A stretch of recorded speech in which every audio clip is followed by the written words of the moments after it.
I'm Kelly, and I've been an esthetician for over 25 years. And Corrective Skin was built from decades in the treatment room.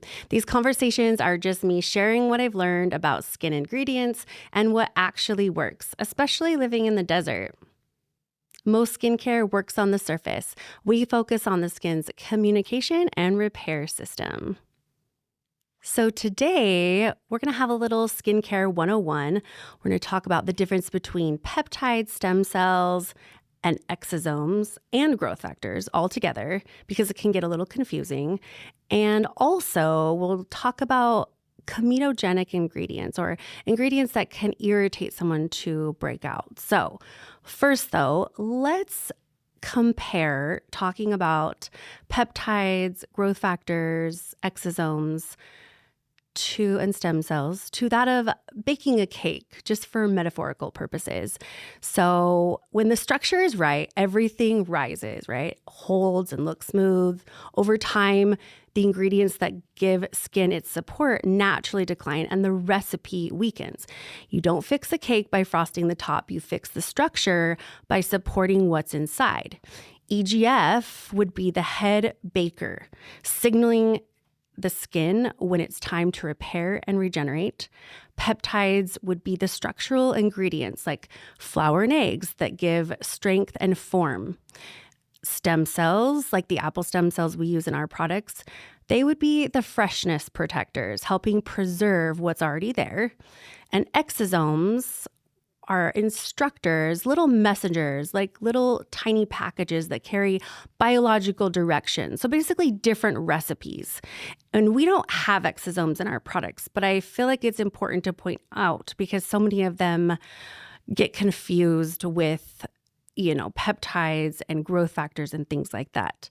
So again, just to review that, just really quickly, because I feel like having that metaphor helps a little bit. So if you're thinking about these in terms of baking a cake, you have EGF as your head baker, signaling, telling everyone what to do in the skin, peptides that are the main ingredients for strength and form, stem cells, they're the freshness protectors, helping preserve what's already there, and then exosomes are instruction cards passed between the bakers. So different recipes, if you will.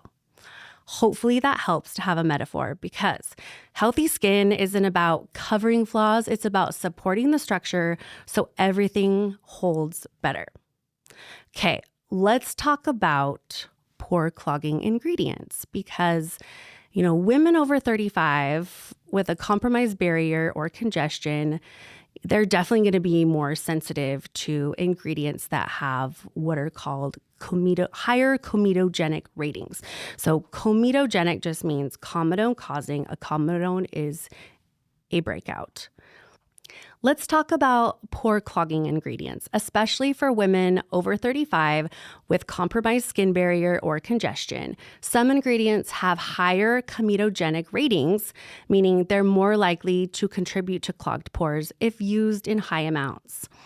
Here are some 10 commonly used ingredients that are at a higher risk for being comedogenic.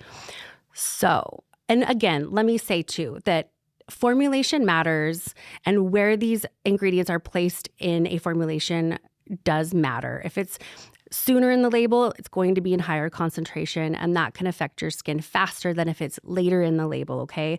But these are all graded higher, and they're also recognized by the dermatological and aesthetic community, and we do have a source for these in the show notes, just so you know. So isopropyl myristate. This can be found in CeraVe products, retinol serums. Then we have isopropyl palmitate, often seen in Olay Regenerist moisturizer. We have myristoyl myristate. This one is used in Tatcha products, particularly the Dewy Skin Cream.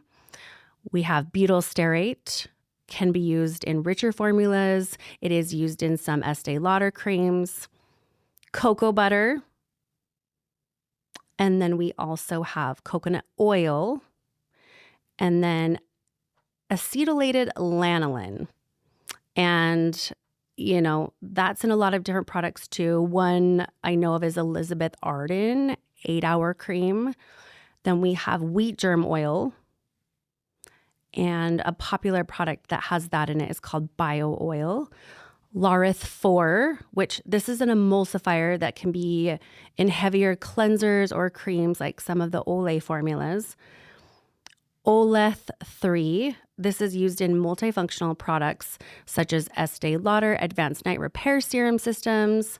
So to recap, the top 10 most comedogenic ingredients found in skincare cosmetics are isopropyl myristate, isopropyl palmitate, myristyl myristate, butyl stearate, cocoa butter, coconut oil, acetylated lanolin, wheat germ oil, Laureth 4, Oleth 3, and that is all 10. A smart rule of thumb is that if one of these shows up in the first few ingredients of a moisturizer, sunscreen, or foundation of yours, and your skin is reactive or congested, consider testing with it for a few weeks and see how your skin responds. Why this matters? It matters because when barrier function is compromised, as it often becomes with age and environmental stress, your skin doesn't handle excess occlusion or heavy oils the same way it once did. So even ingredients that feel luxurious can trap oil and dead skin, making congestion worse. And just to reiterate, we have on our website at correctiveskin.com a pore clogging checker. So you can go there and input your label of any product you're curious about. Just copy and paste it in there and it'll let you know if you can use that product or not, which is so handy. So I definitely encourage you to use that. And again, that information will be in our show notes. And I just want to say that skincare doesn't need to be overwhelming. My goal is to help you feel confident, informed, and supported in your routine. So thank you for being here. I'll see you in the next corrective conversation.